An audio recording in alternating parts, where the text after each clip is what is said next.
आपने खूब धर्मानुष्ठान किए, पुरस्रण किए,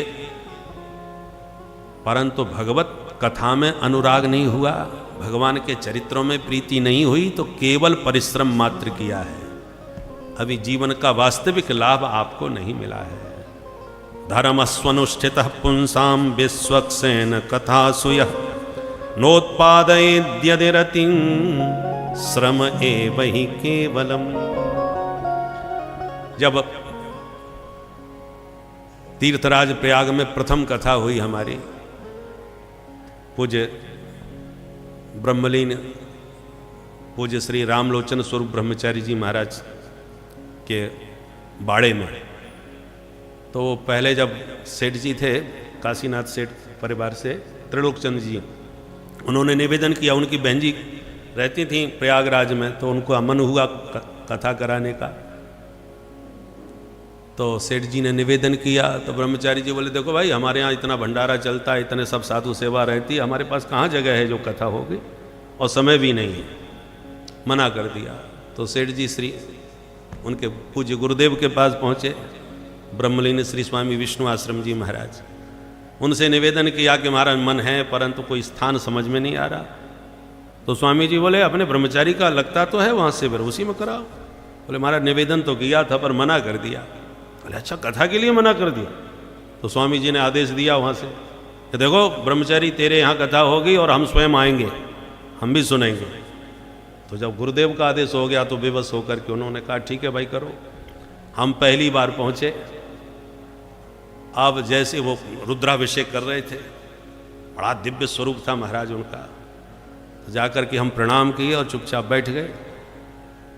तो लोगों ने कहा महाराज यही है कथा कहें। अच्छा आप ही कथा कहोगे? तो हमारी तरफ ऐसे घूर के देखा। अपने कुछ लोटा कमंडल बिस्तर वगैरह कुछ लाए हो, अपने कंबल लोटा कुछ? बोले महाराज कुछ नहीं लाए। बोले वाह कैसे ब्राह्मण हो तुम, ना लोटा है ना आसन है, चलो ठीक है सब हो जाएगा। तो व्यवस्था कर दी टेंट में। हमने कहा ये महात्मा तो बड़े खतरनाक लग रहे हैं भाई, 7 दिन कैसे कटेंगे? पहले ही दिन पहले ही मुलाकात में उन्होंने क्लास लगा दी। खैर कथा प्रारंभ हुई तो पूज्य स्वामी जी महाराज भी पधारे। एक तखत उनका लगता था, स्वामी जी महाराज का एक तखत हमारा, बस। और नीचे तो पुआल बिछ जाता था, उसी में रेती में सब लोग बैठते थे श्रोता। आप स्वामी जी महाराज पधारे तो एक से एक विभूतियाँ उनके साथ आती। हम तो किसी को ज़्यादा जानते नहीं थे, वो तो बाद में शनि शनि परिचय हुआ। तो हम तो अपने ढंग से कथा कहना प्रारंभ कर दिए। अब ब्रह्मचारी जी भी बैठते थे स्वामी जी के साथ नीचे तखत में, साथ में ही बैठते नीचे तखत के नीचे। जब स्वामी जी बैठे तो वो भी विवश होके बैठे। और जब कथा सुनी, एक दिन सुनी, 2 दिन सुनी, तो फिर धीरे धीरे सुनते सुनते उन पर ऐसा रंग चढ़ा। अच्छा हम स्वामी जी से प्रतिदिन कथा के बाद प्रणाम करने जाते थे, क्योंकि स्वामी जी कभी कभी कथा में ही टोक देते थे, बीच में कुछ अशुद्ध श्लोक हो जाए तो बीच में ही फटकार देते थे। तो एक दिन मैंने अकेले में जाके कहा स्वामी जी महाराज ऐसे बीच में बोलोगे तो रही सही कसर भी हमारी पूरी निकल हो जाएगी, हम सुना ही नहीं पाएंगे, इसलिए हम प्रतिदिन कथा के बाद आपके पास आया करेंगे और जो कमी पेशी हो वो आप उसी समय बता दिया करो। तो स्वामी जी हंस के बोले अच्छा ठीक है ठीक है। तब से उन्होंने टोकना तो छोड़ दिया, पर हम पूरी कथा में उन्हीं का मुख देखते रहते थे। जहाँ कोई गड़बड़ किया सो उनका मुंह बिगड़ जाता था, कोई बढ़िया बात कहें तो हंसने लग जाते थे, मुस्कुराने लग जाते थे। तो हमको पता चल जाता कहाँ सही कहाँ गड़बड़ है। एक बार गोकर्ण जी की वो गीता में उसमें क्षण भंगुनिष्ठम कह दिया हमने, तो स्वामी जी का मुंह बिगड़ गया। जैसे मुंह बिगड़ा हम समझ के कुछ गड़बड़ हो गया, क्योंकि सुन के याद किया था हमने। तो क्षण भंगुनिष्ठम हमने बोल गए। तो जब जाके ग्रंथ में ध्यान से देखा तो क्षण भंग निष्ठम लिखा था।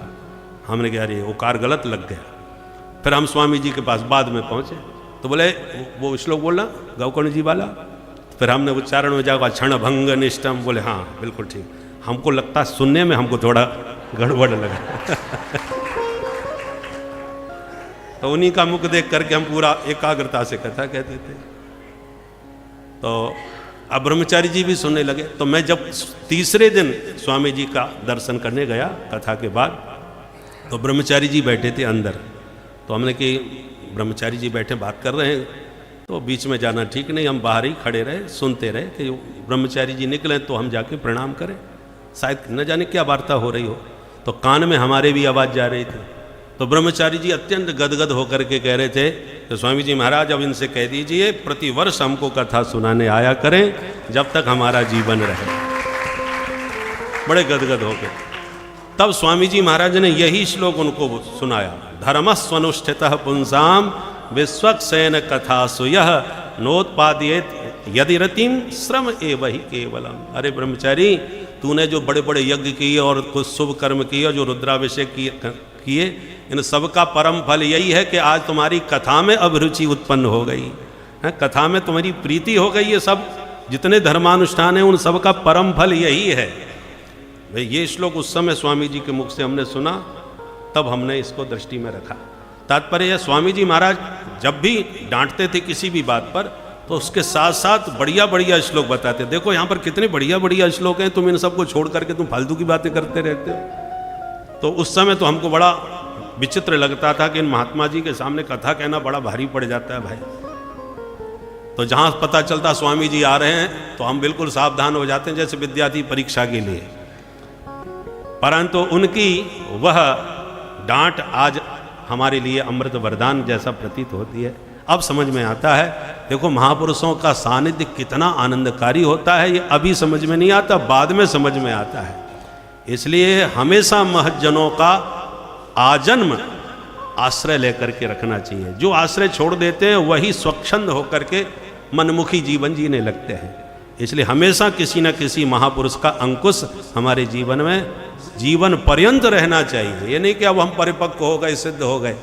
साधक बन के ही सर्वदा रहो और महापुरुषों का सतत अनुगत्य ग्रहण करके रखना चाहिए, ताकि जीवन में स्वच्छंदता मनमुखीपन न आवे।